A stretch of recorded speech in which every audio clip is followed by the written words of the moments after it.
ओम नमः शिवाय। जय बागेश्वर धाम सरकार। हर हर महादेव। दोस्तों, स्वागत है आप सभी का आपके अपने चैनल पॉजिटिव थॉट्स पर। राधे। दोस्तों, सावन के महीने में यह चीज जरूर खा लेना। पूरे सावन आपके घर में धन की कमी नहीं होगी। भोलेनाथ की कृपा हमेशा आपके ऊपर बरसेगी। साथ साथ सावन के पहले सोमवार में ये 5 गलतियां कभी मत करना। जाने सावन के पहले सोमवार में व्रत उपवास किस प्रकार से रखें। दोस्तों, सावन का महीना बहुत ही शुभ और मंगलकारी माना जाता है। सावन का हर एक दिन उतना ही पवित्र माना जाता है जितना कि पवित्र गंगा जल। करोड़ों में कुछ खास लोग ही होते हैं जो भगवान शिव की कृपा पाते हैं। सच्चे हृदय से भगवान शिव के भक्ति करने वाला भगवान शिव का प्रिय भक्त कहलाता है।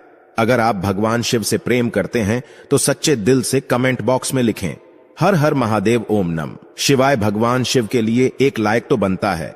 दोस्तों, सावन का पहला सोमवार 10 जुलाई, दूसरे सोमवार का व्रत 17 जुलाई, तीसरे सोमवार का व्रत 24 जुलाई, चौथा सोमवार व्रत 31 जुलाई, पांचवां सोमवार व्रत 7 अगस्त, छठा सोमवार व्रत 14 अगस्त, सातवां सोमवार व्रत 21 अगस्त और 8वां सोमवार व्रत 28 अगस्त को रखा जाएगा। दोस्तों, सावन की समाप्ति होगी 31 अगस्त को और रक्षाबंधन का त्योहार मनाया जाएगा। 30 अगस्त बुधवार के दिन सावन की समाप्ति होने से एक दिन पहले रक्षाबंधन का पर्व भी मनाया जाएगा। तो दोस्तों, चलते हैं और सुनते हैं गुरुजी से कि वो क्या कहते हैं इसके बारे में। हेलो, आप सभी को एक बार फिर से स्वागत है। दोस्तों, सावन में पड़ने वाले सोमवार के व्रत में कुछ खास विशेष बातें आपको पता होना चाहिए। तो आइए जानते हैं। दोस्तों, सबसे पहली बात, सप्ताह का पहला दिन यानी कि सोमवार भगवान शिव की आराधना का दिन माना जाता है। वैसे इस दिन का अधिपति सोम यानी कि चंद्र भी है, इसीलिए इसका नाम सोमवार रखा गया है। इसीलिए सोमवार के दिन भगवान शिव और चंद्रमा दोनों की ही आराधना की जाती है और व्रत रखा जाता है। सोमवार को शिव जी के लिए रखे जाने वाले व्रत शीघ्र ही फलदायी होते हैं। इसीलिए शिव जी के भक्त इस दिन अपनी किसी भी इच्छा की पूर्ति के लिए तथा सुख, समृद्धि और शांति के लिए सोमवार का व्रत अवश्य रखें। वैवाहिक जीवन सुखमय हो तथा अच्छा जीवन साथी मिले, इस कामना के साथ कुंवारी लड़कियां विशेष रूप से सोमवार का व्रत रखती हैं। दोस्तों, दूसरी बात, ज्योतिष शास्त्र में सोमवार के दिन को विशेष रूप से भगवान शिव और चंद्रमा से जोड़कर देखा जाता है और इसीलिए इस दिन वे सभी कार्य करने चाहिए जो कि भगवान शिव को अति प्रिय है।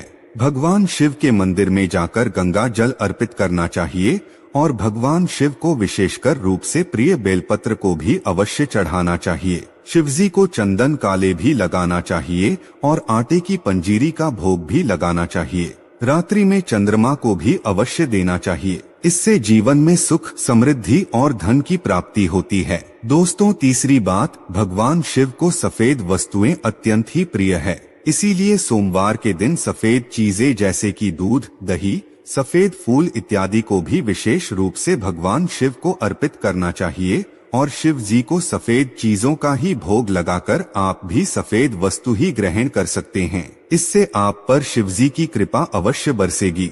इसी के साथ ही सोमवार के दिन सफेद रंग के वस्त्र धारण करना चाहिए, अत्यंत शुभ माना जाता है। दोस्तों, चौथी बात, वास्तु शास्त्र के अनुसार सोमवार को किसी आवश्यक काम के लिए घर से बाहर जाने से पहले आईना अवश्य देख लें। आपके काम बिना किसी रुकावट के ही आश्चर्यजनक पूरे होने लग जाएंगे और आपको यश भी मिलेगा।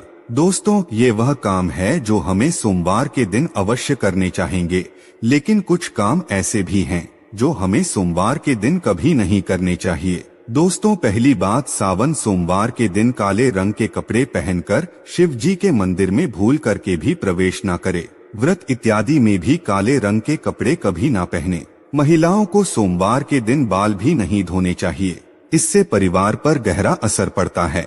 सोमवार के व्रत में व्रतधारी को थोड़ा संयम रखना चाहिए, इससे शिवजी क्रोधित हो जाते हैं। सोमवार के व्रत में वृद्धाधारी फलों में नाशपाती का सेवन गलती से भी नहीं करना चाहिए, इस शुभ नहीं माना जाता। और दूसरी बात, सोमवार के दिन मांस का सेवन करना वर्जित माना गया है। इसके विपरीत शिवजी का व्रत रखना चाहेंगे या फिर शुद्ध सात्विक आहार, दूध, दही, फल इत्यादि का सेवन करना चाहेंगे। दोस्तों, तीसरी बात, सोमवार के दिन किसी का भी अपमान ना करें और बुरे दिन निकालें। इसे जीवा पर बैठी माँ सरस्वती का अपमान होता है और ऐसा बुरा व्यवहार सोमवार के व्रत में तो कतई ना करें, व्रत टूट जाता है। दोस्तों, चौथी बात, शिवजी की पूजा के साथ ही नंदी महाराज की पूजा भी आवश्यक है। दोस्तों, शिव पशु प्रेमी हैं, इसीलिए सोमवार को 4 पैर वाले पशु का अर्थात गाय माता की विशेषकर रूप से पूजा अर्चना करनी चाहिए। सोमवार के दिन गाय माता को कुछ न कुछ अवश्य खिलाना चाहिए, इससे व्रत पूरा माना जाता है। इसके साथ ही साथ नंदी महाराज बैल का अपमान या फिर उनके साथ गलत व्यवहार बिल्कुल भी ना करें। दोस्तों, 5वीं बात, पूजा करते समय इस बात का ध्यान रखें कि भगवान शिव को केतकी का फूल, कुमकुम, तुलसी के पत्ते, कटे फटे बेल पत्र या फिर खंडित चावल भूल करके भी नहीं चढ़ाएं और संग से भी जल अर्पित ना करें। तो दोस्तों, सोमवार के दिन इस दिन शिव और चंद्रमा की आराधना करें, व्रत करें, शिव मंदिर में जाएं, साफ मन से दिल में कई बार ओम नमः शिवाय मंत्र का जाप अवश्य से कर लें। भगवान भोलेनाथ आप पर अवश्य प्रसन्न होंगे और आपकी हर मनोकामना पूर्ण करेंगे। इसी के साथ ही दोस्तों, क्या आप ये बात जानते हैं कि सोमवार के व्रत में यह फल, सावन के व्रत में ये फल कतई नहीं खाया जाता। यदि आप गलती से भी इस फल को खा लेते हैं तो जीवन भर भगवान शिव के क्रोध का सामना आपको करना पड़ सकता है, आपका व्रत भंग हो सकता है, यहाँ तक कि आपके परिवार पर कष्ट भी आ सकते हैं। कम से कम सोमवार के व्रत में तो ऐसे पाप कतई ना करे। दोस्तों, नंबर 1, शास्त्रों में ऐसा कहा गया है कि व्रतधारी को उधार मांगकर फल इत्यादि नहीं खाने चाहिए, इससे इसे पाप लग जाता है और व्रत भी अधूरा रह जाता है। सोमवार का व्रत हो या फिर कोई भी व्रत क्यों ना हो, पड़ोसियों से मांग करके भी व्रत इत्यादि में फल वगैरह नहीं खाने चाहिए। व्रत में उधार मांगकर खाने से व्यक्ति का व्रत झूठा हो जाता है। ईश्वर की शरण में भी आने पर व्यक्ति को झूठ नहीं बोलना चाहिए, कर्ज इत्यादि नहीं लेने चाहिए, चुगली आदि नहीं करनी चाहिए, उधार मांग कर के भी नहीं खाना चाहिए। यदि आपको कोई अपनी मर्जी से खाने के लिए व्रत में कुछ भी देता है तो उसे आप खा सकते हैं, लेकिन व्रत में कम से कम उधार मांग करके तो फल इत्यादि नहीं खाना चाहिए, इससे पाप लगता है और व्यक्ति की पवित्रता भी भंग हो जाती है। दोस्तों, नंबर 2, सोमवार का व्रत हो या फिर सावन का व्रत, आपको नाशपाती बिल्कुल नहीं खानी चाहिए। दरअसल इस फल का नाम नाश यानी कि नाश करने वाला होता है, इसीलिए इस फल को व्रत में कभी नहीं खाना चाहिए। व्रत इत्यादि को छोड़कर किसी और दिन आप कभी भी ये फल खा सकते हैं, लेकिन अगर जिस दिन आपका व्रत हो उस दिन आप नाशपाती का सेवन नहीं करना चाहेंगे। भगवान को भी नाशपाती नहीं चढ़ानी चाहिए। दोस्तों, नंबर 3, कुटू या फिर सिंघाड़े का आटा खाने से भी आपका व्रत टूट सकता है। आपको बता दें कि लंबे समय से रखा हुआ आटा आपका व्रत भंग कर सकता है। दरअसल पुराने आटे में घुन इत्यादि कीड़े वगैरह पड़ जाते हैं जो ठीक तरह से दिखाई भी नहीं देते हैं। ऐसा आटा खाने पर दरअसल आप मांस का सेवन करते हैं और व्रत में कीड़े खाना घोर पाप के बराबर माना गया है और आपका व्रत भी भंग हो जाता है। व्रत में ताजी आटा खाना चाहिए। लंबे समय से रखे हुए आटे में कीड़े वगैरह पड़ जाते हैं, ऐसा कभी भी ना करें। व्रत हमेशा शुद्धता में ही रखना चाहेंगे। दोस्तों, सावन के इस पवित्र महीने में यदि जिस भी व्यक्ति को ये 5 संकेत मिल जाएं, तो उसे ये पता चलता है कि महादेव आपकी भक्ति से बहुत प्रसन्न हैं और आपको धनी होने से कोई भी नहीं रोक सकता है। तो चलिए दोस्तों जानते हैं। दोस्तों, नंबर 1, बैल का दरवाजे पर आना। नंदी महाराज भगवान भोलेनाथ के वाहन हैं। नंदी को भगवान शिव का द्वारपाल भी कहा गया है। नंदी महाराज को बुद्धि और ज्ञान का प्रतीक भी माना गया है। शिव के मंदिर के बाहर हमेशा नंदी महाराज विराजित रहते हैं, लेकिन अगर सावन के इस पवित्र महीने में अचानक से नंदी महाराज आपके दरवाजे पर आ जाएं और घर की चौखट को सींग मारने लग जाएं, तब आपको समझ जाना चाहिए कि भगवान शिव आपके घर में अब आने वाले हैं, जो कि यह एक उनके आने का विशेष संकेत है। भगवान शिव आपकी भक्ति से बहुत प्रसन्न हैं। वह आपके घर में खुशियां आने वाली है। आपको धनी होने से कोई नहीं रोक सकता, लेकिन याद रहे नंदी महाराज को तिलक लगाकर मीठा भोग अवश्य लगाएं।